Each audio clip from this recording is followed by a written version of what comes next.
네, 지금부터 재귀함수라는 거에 대해서 같이 배워보려고 하는데요. 먼저 검색을 한번 해볼게요. 네, 재귀함수. 네, 재귀함수 관련된 여러 가지 검색 결과가 나왔는데 이 중에서 요 용어를 좀 보겠습니다.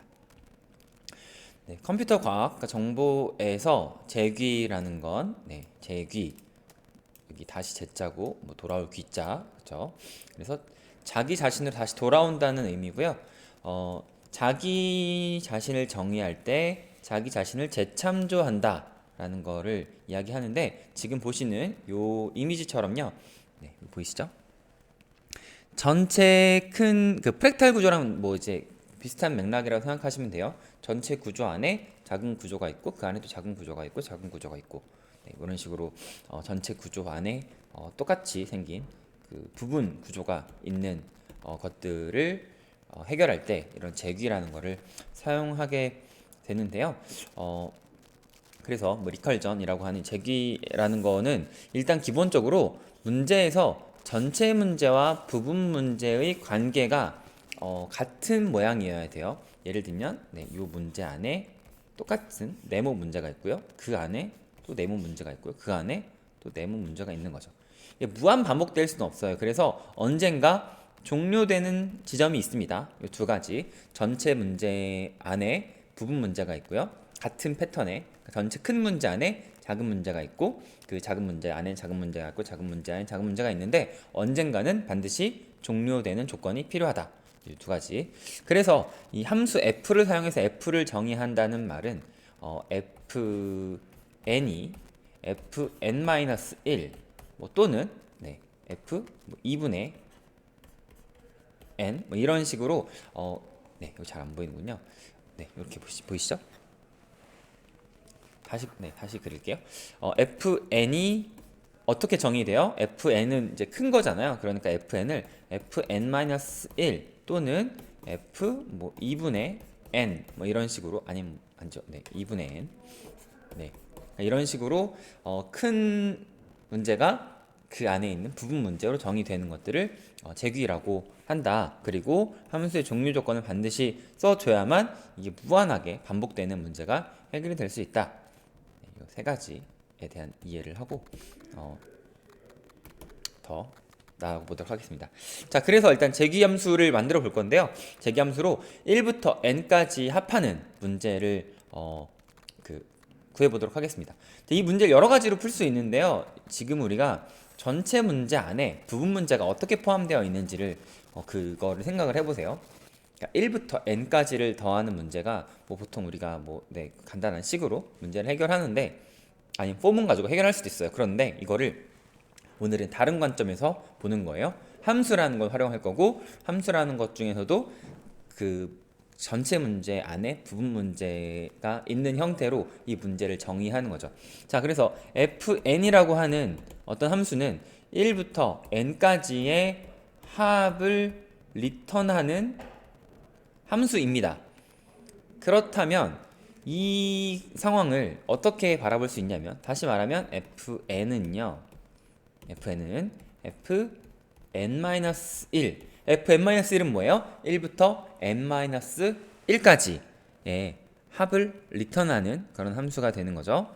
거기에 어떤 걸 어떻게 해주면 될까요? 그렇죠. 여기에다가 n을 더해주시면 됩니다. 자, 그래서 이런 그 관계가 성립이 되잖아요. 전체 fn이라는 걸 정의할 때 fn-1이라는 걸 가지고 이 문제를 정의할 수 있기 때문에 이 문제는 재규함수로 문제를 풀 수가 있어요. 그래서 일단 첫 번째 해야 될 일이 s라는 함수를 일단 만들 거예요. 얘는 1부터 n까지 합을 리턴하는 함수다 라고 했죠. 자, 그리고 두 번째 하는 일은 f를 사용해서 f를 정의한다 라고 했는데요. 방금 본 것처럼 얘가 하는 일은 1부터 n까지의 합을 리턴한다고 했는데 이렇게 되면 n 플러스 sn-1이기 때문에 얘가 1부터 n-1까지의 합을 리턴해준 함수이고 이 정의를 활용해서 얘랑 n이랑 더하면 얘는 1부터 n까지의 합을 리턴하는 함수가 되겠죠. 굉장히 중요한 개념입니다. 자, 그리고요. 그다음 뭐가 필요? 1단계 함수 전체 함수를 정의하는데 함수를 정의할 때 전체 문제와 부분 문제 관계가 있다는 것을 확인을 했고요. 두 번째 함수 f를 활용해서 f를 정의했어요. 세 번째 할 일은 종류 조건을 쓰는 거죠. 종류 조건은 언제 되냐면 자 보세요. S1이에요. S1은 뭐 하는 애요? 1부터 1까지의 합을 리턴한다. 그러니까 1을 리턴하면 되겠죠. 그래서 만약에 n이 1이 된다면 이때는 계산할 필요 없이 이때는 그냥 1을 리턴해주면 된다고 이 종류 조건을 우리가 써주는 겁니다. 네, 그렇죠. 이렇게 되면 이게 바로 재규함수예요. 왜 이게 재규함수예요? 자기 자신을 정의할 때 자기 자신, 그러니까 s라는 함수를 정의할 때 s라는 함수를 활용해서 함수를 정의했기 때문에 이런 것들을 리컬전이라고 뭐 재규라고 부르고 리컬시브 펑션이라고 부르게 되는 겁니다. 아무튼 전체 문제 안에 부분 문제가 있는 형태의 문제를 해결할 때 이런 재규적으로 문제를 풀 수 있다라고 표현을 합니다. 자, 이거를 뭐 실행하면 어떻게 될까요? 자, S10을 실행했기 때문에 어떻게 돼요? S10이에요. 그러면 지금 뭐예요? n이 1이 아니죠. 그러니까 얘가 실행이 돼요. 그래서 10 플러스 어떻게 돼요? 그러니까 얘는 어떻게 돼? 10 플러스 S9가 되죠. 자, 그럼 S9가 또 실행이 됩니다. 얘는 뭐예요? 9 플러스 S8이죠. 얘는 뭐예요? 8 플러스 이렇게 되죠. 쭉쭉쭉쭉 가다가 언제까지 가요? S가 1이 될 때. 그때는 자, 이 과정을 조금 더 선생님이 좀 세밀하게 표현을 해볼게요. 자, 이 부분 잘 이해해 주세요. 자, S10입니다. 얘는 뭐예요? 결국 뭐가 리턴되는 거예요? 10 플러스 S9가 리턴이 되고요. 얘는 9 플러스 S8. 이게 쭉쭉쭉쭉 가다가 어디까지 가요? 자, S2까지 갔습니다. 그래서 얘 S2는 뭐예요? 얘는 2 더하기 S1이에요. 자, 그러면 S1이 된 순간 얘가 실행이 되겠죠?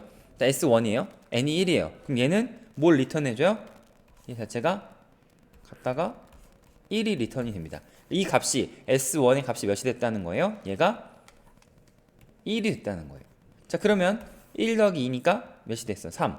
저 S2는 3이 됐어요. 이렇게 거꾸로 올라가서 결론적으로는 S9라는 값도 어떤 값이 되고요. 그래서 10 플러스 S9라는 결과가 나와서 S10이라는 값이 실행이 된다. 함수가 이런 식으로 실행이 된다는 그런 방식을 여러분들이 이해하실 필요가 있겠습니다. 자, 그리고요. 방금 본 그 패턴은 이렇게도 정의할 수 있어요. 사실은. 자, S1이 1이 아니라 S0을 0이라고 정의해도 되겠죠? 그렇죠? 결과는 똑같아요. 그건 어떻게 할지는 여러분들이 판단할 일이고요. 그 다음에 꼭 n 플러스 sn-1이라고 할 필요 없잖아요. 그렇죠? sn-1 플러스 n이라고 해도 똑같겠죠? 뭐 약간 실행 순서의 차이는 있겠지만 이런 식으로 여러분들이 함수를 재규적으로 만들 수 있다. 라는 것들을 참고해 주시기 바랍니다.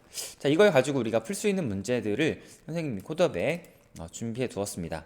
그래서 1905번 문제부터요. 1915번 문제까지를 푸시면 되겠고요. 이 1905번 문제는 방금 선생님이 풀어준 이 문제를 입력이랑 출력을 설정해서 만드시면 되겠죠. 자, 그래서 선생님이 지금 만들어준 이 문제를 입력과 출력 부분을 포함시켜 가지고 네, 여러분들이 스스로 문제를 풀어보시기 바랍니다. 입력하는 방법은 선생님이 지난주에 알려준 방법을 참고하시면 되겠습니다.